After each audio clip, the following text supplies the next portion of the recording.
Welcome back to my channel fact and mean Hindi. कैसे हो आप सभी? आई होप आप सभी अच्छे होंगे और आप अपना ख्याल रख रहे होंगे।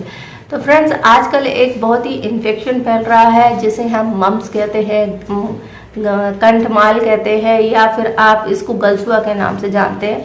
और छोटे बच्चों में इसकी संक्रमण बहुत तेज़ी से हो रहा है। वैसे तो एक संक्रामक बीमारी है जो कि वायरस के कारण से फैलती है, और ये जो वायरस होता है हमारे गले में एक ग्रंथि होती है, उस पर अटैक करता है, जिसके कारण से इस ग्रंथि में जो है सूजन आ जाती है।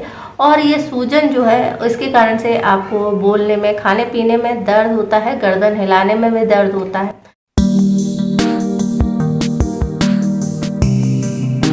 तो ये संक्रामक बीमारी है, तो इससे कैसे बच सकते हैं और बच्चों को इससे कैसे बचाएं? सबसे पहले हमें इसके संक्रमण की बात करें तो इसका संक्रमण कई तरीके से फैल सकता है। इसका संक्रमण मोस्टली उन लोगों में ज़्यादा होता है जो जिनकी इम्यूनिटी कमज़ोर है या जिनको वैक्सीनेशन नहीं हुआ है।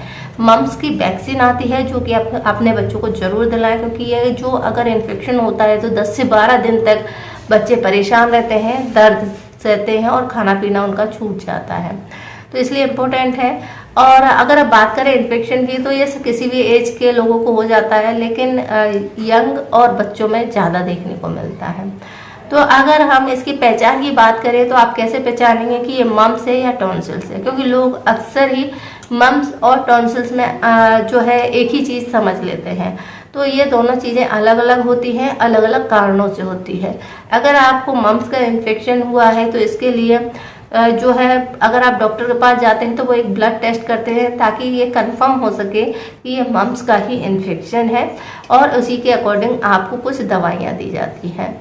मम्स जो होता है हमारी जो कान की नीचे की जो हड्डी है या जबड़ा है, इसके सीधे नीचे यहाँ पर सूजन आ जाती है जिसे हम गलसुआ कहते हैं, और ये काफ़ी दर्दनाक प्रोसेस होती है।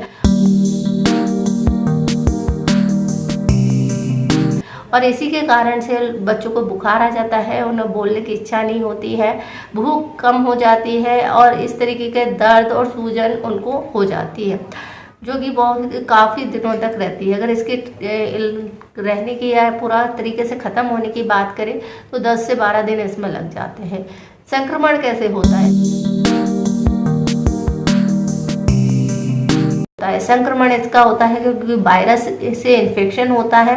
तो वायरस जो है कई सारी चीज़ों से आपके एक दूसरे के संपर्क में आता है, जैसे छींकना, खांसना या किस करना, या फिर हम किसी ऐसी चीज़ का इस्तेमाल कर लेते हैं जिसको पहले से ही ये संक्रमण है। इसलिए घर में अगर किसी को मम्स हुए हैं तो उससे दूसरे को दूर रहना चाहिए। तो जो मम्स होते हैं वो कैसे फैलता है? मम्स का इन्फेक्शन हो पहले जाता है, लेकिन धीरे धीरे ये दिखाई देता है। हमारे गले में पैरोटिड एक ग्लैंड होती है, उसमें जाकर के संक्रमण होता है। ये वायरस का अटैक होता है जो कि धीरे धीरे दिखाई देता है, और जब ये बढ़ता है तब हमें ये सूजन या दर्द या बुखार या भूख न लगना, ये सभी सिम्टम जो है आने लगते हैं। तो अगर ये दबे रूप में है तो ये आपके गर्दन के दोनों साइड भी हो सकता है और एक साइड भी हो सकता है। कई बार ऐसा होता है कि ये संक्रमण है आपके एक तरफ की ग्लैंड में होता है, और जब उसका ट्रीटमेंट आप कर रहे होते हैं या उसका इलाज चल रहा होता है तब तक दूसरी तरफ भी संक्रमण हो चुका होता है और ये दिखाई नहीं देता। जैसे ही ये ख़त्म होता है उसके बाद आपके दूसरी साइड में ये संक्रमण होता है। कई बार दोनों साइड में साथ में हो जाता है, और इस कारण से आपका चेहरा जो है बहुत अजीब सा दिखाई देने लगता है। तो मम्स के संक्रमण की हम बात करें तो इससे कैसे इसकी ट्रीटमेंट की हम पहले बात करते हैं। तो ट्रीटमेंट के लिए इसका क्या किया जाता है? फ्रेंड्स, पहले तो इसका परीक्षण किया जाता है, और इसको टॉन्सिल से अलग करने के लिए एक ब्लड टेस्ट भी लिखा जा सकता है। इसके अलावा अगर हम मेडिसिन की बात करें तो ऐसी कोई भी दवा नहीं है जो वायरस पर काम करती है, लेकिन इसके जो सिम्टम हैं उनको क्योर करने के लिए कुछ मेडिसिन आपको दी जाती है, जैसे कि दर्द निवारक दवाएं आपको दी जा सकती हैं, सूजन के लिए दी जा सकती है, बुखार कम करने के लिए, सिर दर्द के लिए। ये सारी दवाएं जो है डॉक्टर आपको प्रिस्क्राइब कर सकता है। अब हम बात करते हैं कि इसके संक्रमण से आप कैसे बच सकते हैं। संक्रमण से बचने के लिए सबसे अच्छा उपाय यही है कि ऐसे पेशेंट या ऐसे लोगों से दूर रहें जिनको गल सुआ का इन्फेक्शन हुआ है या फिर मम्स का इन्फेक्शन हुआ है। ऐसी लोगों की चीज़ों को खाने से बचें, झूठी चीज़ों का यूज़ ना करें। छींकने खांसते वक्त आप ऐसे इंसान से दूर रहें। उनकी लार, थूक, इस चीज़ से भी संक्रमण जो है बहुत जल्दी फैलता है। अब हम बात करते हैं इसके घरेलू उपाय की, या घरेलू उपाय से आप मम्स से कैसे राहत पा सकते हैं। तो जिसके भी घरेलू उपाय में वही चीज़ें हैं, जैसे कि आपके मम्स में गर्दन के पास बहुत ज़्यादा सूजन आ जाती है, तो इस जगह पर आप आइस की से सिकाई कर सकते हैं, या फिर फ्रोज़न जो मटर होती हैं उनको फ्रीज़र में रखी रहती हैं, तो आप उससे भी सिकाई कर सकते हैं। सिकाई करने से यहाँ की सूजन में कमी आती है और आराम मिलता है।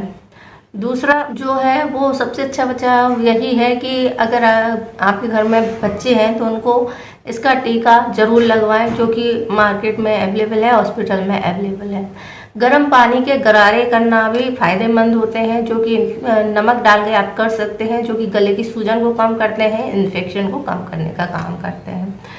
इसके अलावा गर्म पानी आप पीजिए ताकि आपको किसी भी तरह का इन्फेक्शन है वो कम हो और आपकी बॉडी से वो जल्दी ठीक हो जाए। ये सभी चीज़ें हैं जो आप कर सकते हैं, और इन सभी प्रॉब्लम को क्योर करने के लिए आप ऐसे इंसान के संपर्क में आने से बचें। अगर घर में किसी को हो गया है तो उसे एक आप दूरी बनाकर रखें, दूसरे बच्चों को उनसे दूर रखें। और जो मम्स का संक्रमण है वो 10 से 12 दिन में पूरी तरीके से ठीक हो जाता है। तो ये आपको करना है और इससे ही आपको आराम मिलेगा। अगर आपको बहुत ज़्यादा तकलीफ़ हो रही है, पहले तो अगर इसका जो है डॉक्टरी सलाह ज़रूर लें, डॉक्टर से इलाज ज़रूर कराएं, उसके बाद आप घरेलू तौर पर ये उपाय अपना सकते हैं। आई होप आपको जानकारी पसंद आई होगी। जानकारी पसंद आए तो वीडियो को लाइक करें, शेयर करें, हमारे चैनल को सब्सक्राइब करें। इससे जुड़ा हुआ कोई क्वेश्चन है तो आप हमसे पूछ सकते हैं, हम इंस्टाग्राम पर फॉलो कर सकते हैं। वीडियो देखने के लिए आपका धन्यवाद।